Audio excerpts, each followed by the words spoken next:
Well, good afternoon. I hope that everyone had a nice lunch and has returned refreshed and fully awake, hopefully with a cup of coffee, for another stimulating discussion this afternoon. The plan for this afternoon's session is to focus primarily, I think, on the question of Hispanics within the American Catholic Church. We'll start with a presentation from Dr. D'Antonio on the Millennials, Hispanic and non-Hispanic Catholics, a glimpse of the decade ahead. He'll be followed by Dr. Dillon speaking about addressing the question, are Hispanics changing the American Catholic Church? And then to respond, we'll have Dr. Hausman Ospino from right here at Boston College. Dr. Ospino was born in Columbia, where he pursued undergraduate studies in philosophy. He taught philosophy and religion at various academic levels and worked for the National Confederation of Catholic Education of Columbia. Dr. Ospino holds an MA in theology with a concentration in church history and a PhD in theology and education from Boston College. His research concentrates on the dialogue between theology and culture and the impact of this interchange upon Catholic theological education, catechesis, and ministry. He'll be providing the response after we hear from Bill and Michelle. Well, my main talk and presentation will be about the millennial Catholics. I do want to have to say a word about the religion and political affiliation essay that we wrote. I feel strongly about that essay. We don't have time to do all of the important ones, so I just we'll take a couple of minutes to take a look at religion and political affiliation. Conventional wisdom has it that Republicans are more friendly toward religion than are Democrats. I don't think that's any surprise to those of you who follow the political scene. Now, if we ask what is the evidence for this, there are several ways in which this bit of wisdom is propagated. One is church attendance. Now, church attendance in the U.S. is the single most often used measure of religiousness among people.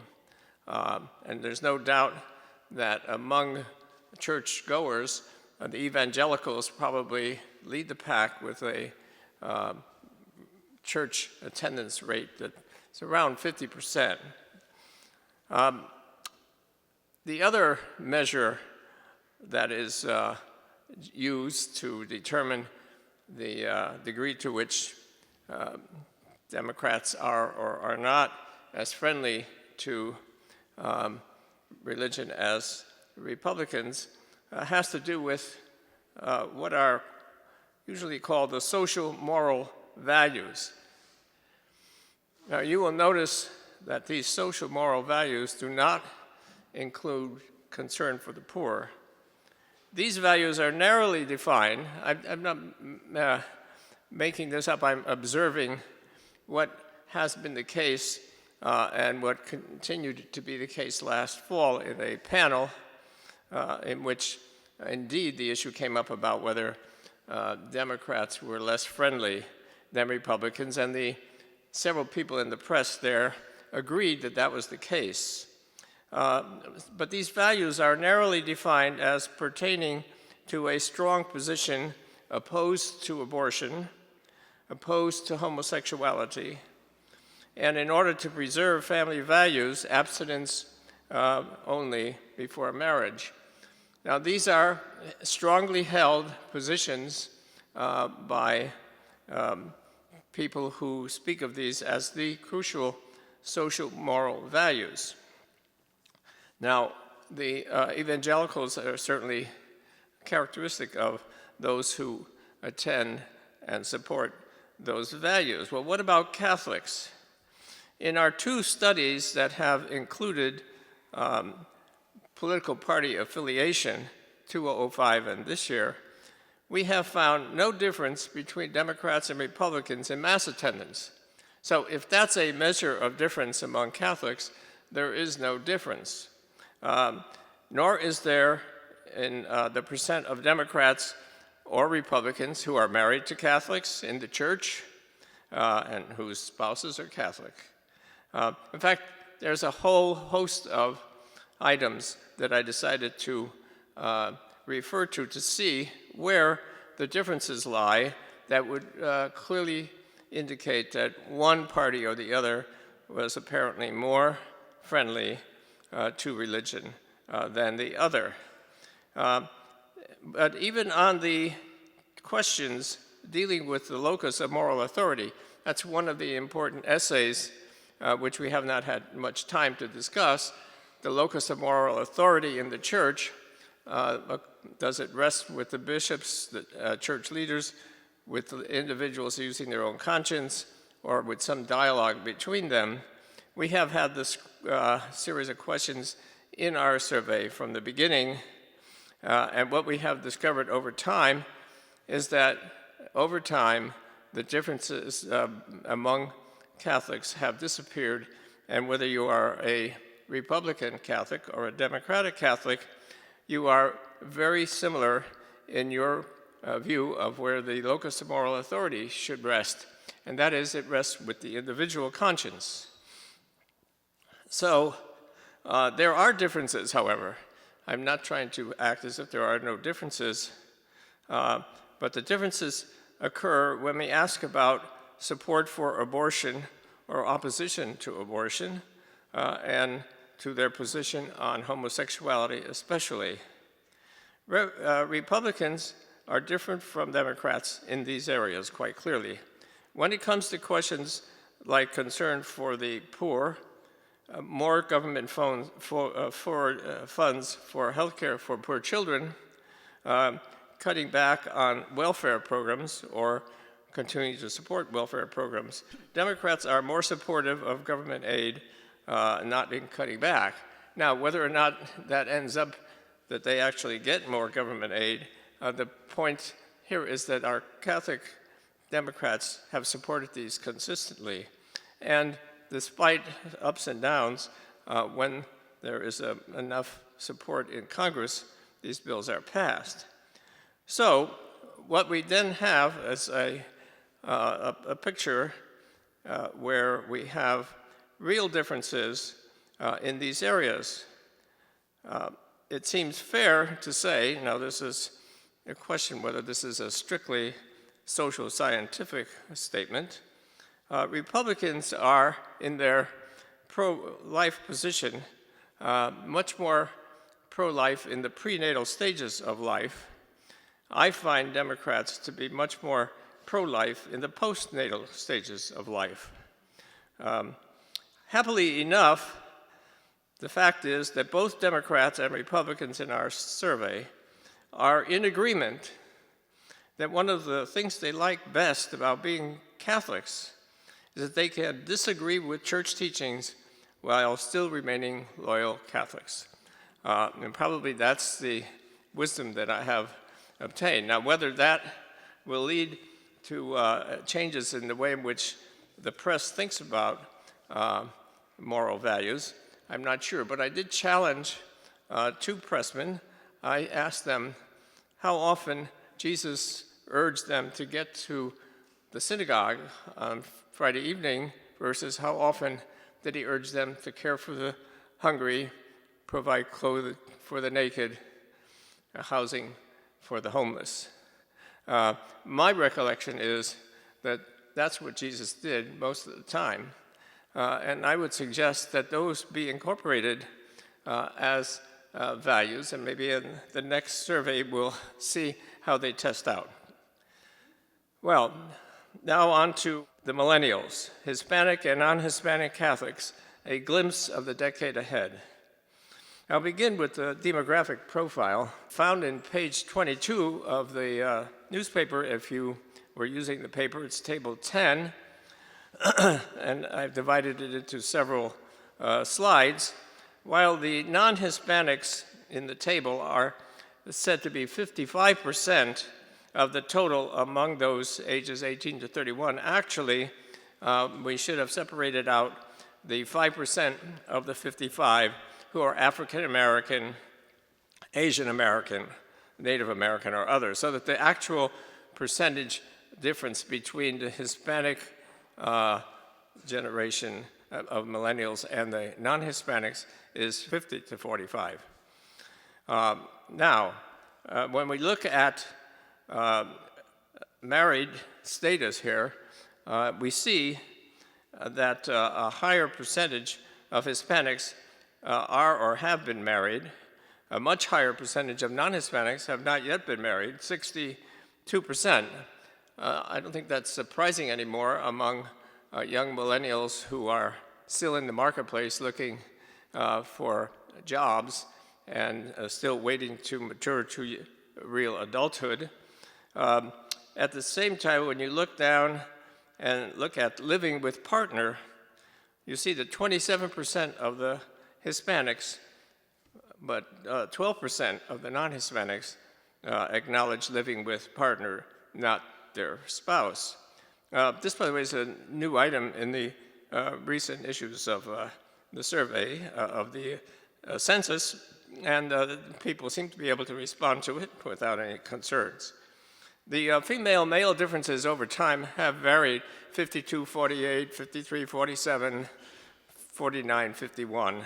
They haven't changed. Notice the significant difference between them and the percent, as I said, never married. I think that makes a big difference. Now, to look at the education differences, it's even more dramatic.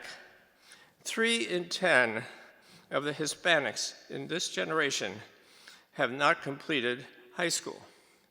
Compare that with just 3% of the non-Hispanics.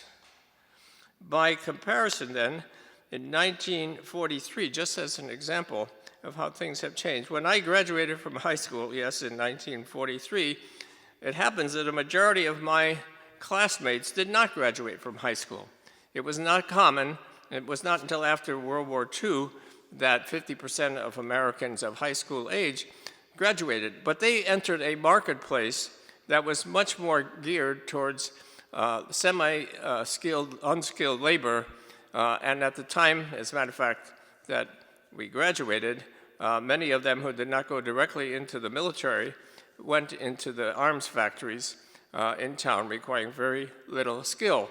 The difference today, when you think about the proportion of non-Hispanics and Hispanics who are having to enter that marketplace at such a great difficult disadvantage in a period of extremely difficult economic circumstances. Now, when you look at beyond the education at a high school level, you find that, again, you have 9% of Hispanics who have graduated into college, have had a college degree or higher. Compare that with 35% of the millennials. As far as I know, this is the first generation of young people, in this case millennials, who have achieved a level of 35% of their number graduating from college and moving on even to higher degrees. Now, Mary Gauthier talked about the difference that Catholic education meant, but notice here, even more strikingly, only 17% of Hispanics have had parochial school education, compared with 39% of the non-Hispanics. The percentages go up. Again, the differences grow up, and until we realize that only 1% of Hispanic Catholics have had a Catholic college education, compared to 12% of the other millennials. When we look at income, we're not surprised. The difference in education and the relationship between education and income is very stark indeed. Notice, under $25,000 a year, family income. Among the Hispanics, 52% have family incomes this year, the year of 2010, under $25,000. Only 15% of the other millennials have such low income level. And so it goes all the way to when we look at people with incomes of $75,000 to $90,000, we find only 5% of Hispanics there, 16% of the non-Hispanic millennials there. And finally, when we look at families with incomes of over $100,000, we find 2% of Hispanics and 31% of millennials. It makes a huge difference. There's a huge education income gap between them.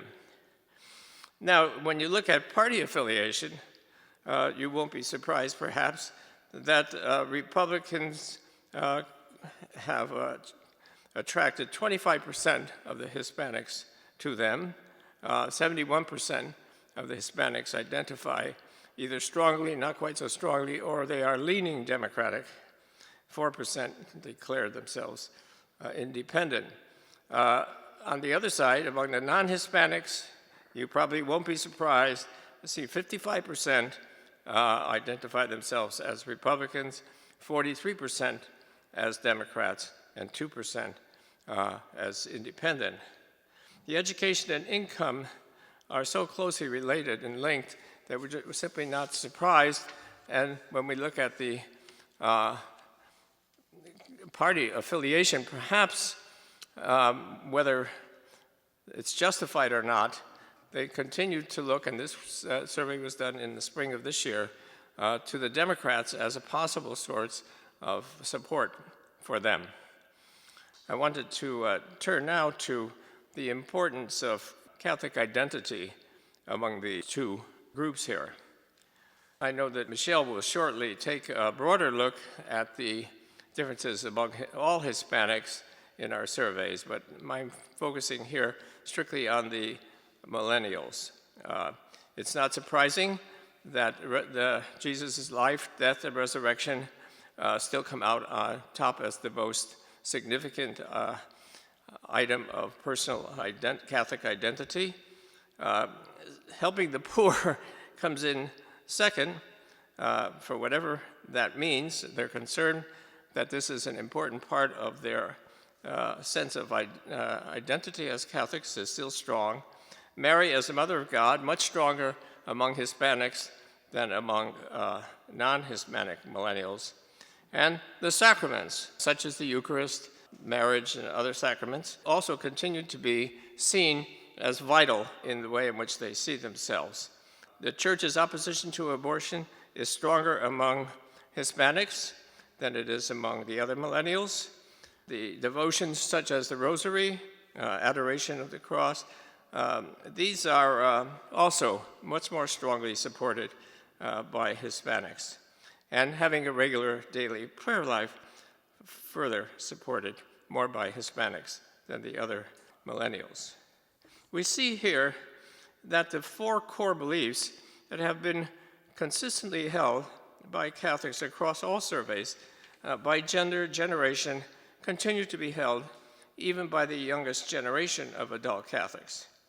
But Figure 11 does show that these core beliefs are held more strongly by Hispanics than by non-Hispanic Catholics. In fact, just less than half of the non-Hispanic Catholics see the Catholic teaching about Mary as very important to them, but of course it's held more strongly by the Hispanics. One of the findings that we'll be concerning ourselves about more in the decade ahead has to do with Mass attendance. Right now there's a slight percentage difference between the Hispanics and non-Hispanics over Mass attendance. In the next decade, next 6 years anyway, we will be looking more closely at that. Given that Mass attendance rates for the youngest generations are the lowest among the four generations, is this a sign that as Hispanics become more part of American Catholic life, they will reverse the trend that has been so apparent in the Mass attendance rates of the older generations? A higher percentage of Hispanics, 62% to 41%, say that the Mass is very meaningful to them. At the same time, it has to be acknowledged that they also agree with the other millennials that you don't have to go to Mass every week. even if it is so meaningful to them. Now, Table 14 compares the two millennial groups on a number of features of the institutional church that are meaningful to them. In every one of the features, a larger percentage of Hispanics than other millennials found these very meaningful, beginning with the idea of the church as part of an unbroken tradition, which seems to be much more meaningful to the Hispanics, increasing with the church's active concern for the poor, which seems to come up all the time, and the unborn, and reaching the high point on the significance of the Mass to them, again, 62%, very significant to the Hispanics, 41% for the other millennials. When we asked what were the important reasons they did or did not attend Mass, we found, again, some interesting differences. While 59% of the Hispanics and a whopping 93% of the other millennials said, I enjoy being part of the liturgy. I mean, there is a big difference here, even though a majority of both said they enjoyed being part of the liturgy. Again, 70% of the Hispanics, but 85% of the others said, I feel the need for communion, and that's another reason why I go. The third most important reason given was, I enjoy being with other people in church. 54% of Hispanics, 74% of millennials see it as much more of a communal experience. Half of the Hispanics, 54%, but only 40% of the others gave it's a habit, and that's why I go. The least important reason given was that the church requires it. Here we find 37%, 1 in 3 Hispanics, and 31% of the others still believe that the church requires it, and that's one reason why they go. Now, when they look for the reasons for not attending, again, we find that they're just not a religious person. 34% of Hispanics and 42% of the other millennials said, well, I guess I'm just not a religious person, whatever that means. Family responsibilities, however, were seen by the Hispanics as very important. 64% of them used family responsibilities as one of the reasons why they don't attend more often, said also by 39% of the millennials, the non-Hispanic millennials. Health reasons, well, 47% versus 19%. It's not a mortal sin. 20% of the Hispanics, 33% of the other millennials said it's not a mortal sin.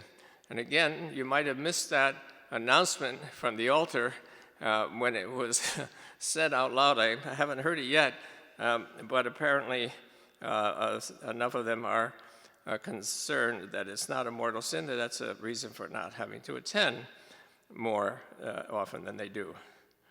Now, I want to move to a number of items where I see differences that are sometimes great, sometimes not so great. A majority of both millennials supported the bishop's opposition to the health care bill. I think that's an interesting finding. 62% of the Hispanics supported the bishop's opposition to the health care bill, 54% of the other millennials. Support for the bishop's immigration reform, now this hit a high, 88% of the Hispanics and 73% of the other millennials, which shows, if nothing else, these people are looking at each question individually as to how they felt about it and what their support was. Opposition to same-sex marriage continues to be high among Hispanics, but not among the non-Hispanics anymore, 48%, and this is even higher in some of our most recent surveys. Support for women as priests. Here, there are no differences between Hispanics and non-Hispanic Catholics. 59 and 61% support women as priests. More government funds for health care for poor children? Yes, both groups support that. Catholicism contains a greater share of truth than do other religions. Here we find 83% of our Hispanic colleagues, 50% of the non-Hispanics. And important to me that the younger generation of my family grows up Catholic. Here again, you find 83% of Hispanics still seeing this as important. 71%, 7 out of 10, of the non-Hispanics say that also.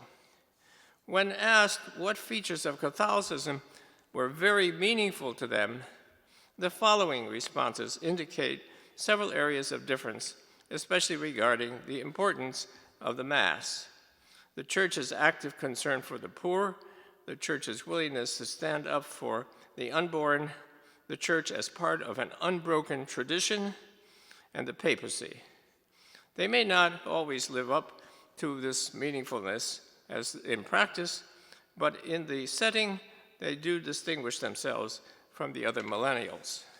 In my closing remarks, I want to turn to a correspondence with a friend of mine, Father Bernard Lee, a theologian very active in writing about small Christian communities, asked me what indicators of a more communal instinct might be hidden in our data not yet examined. So I decided to look for evidence in matters pertaining to participation in the Mass, among other things.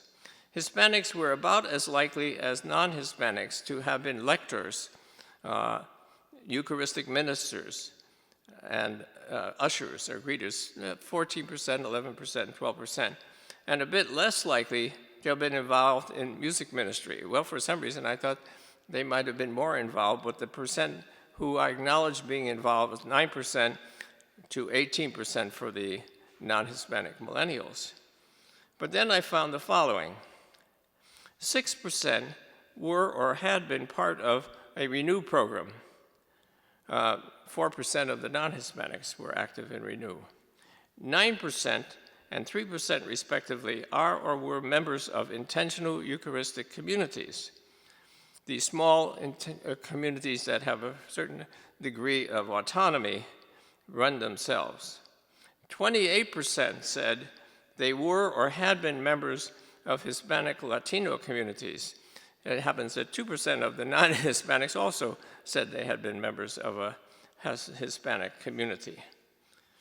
When Bernard Lee and I did our study of the Catholic experience of small Christian communities some 11 years ago, we found that about 20% of all small Christian communities, of which there are over 1 million, were Hispanic in nature. Since we both consider this movement one of the most significant lay movements in the Church today, I'm happy to bring this note to your attention as a positive among so many problems that our study reveals. I should say again, I happen to see this as one of the really positive moves going on in the Church today. Now, in 2 successive days, last Sunday and again on Monday, the Washington Post featured, quote, "The New American Neighborhood," a neighborhood much more diversified racially and ethnically than ever before, over change in the last 15 years, a very hopeful sign in some ways. And on Monday, the Post featured a world growing and growing older and grayer.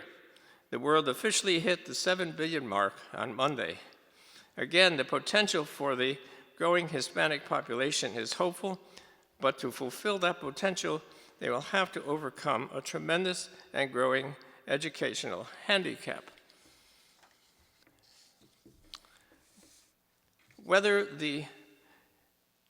and how the institutional church will be there to help them in this very difficult period is not at all clear at this time. Thank you.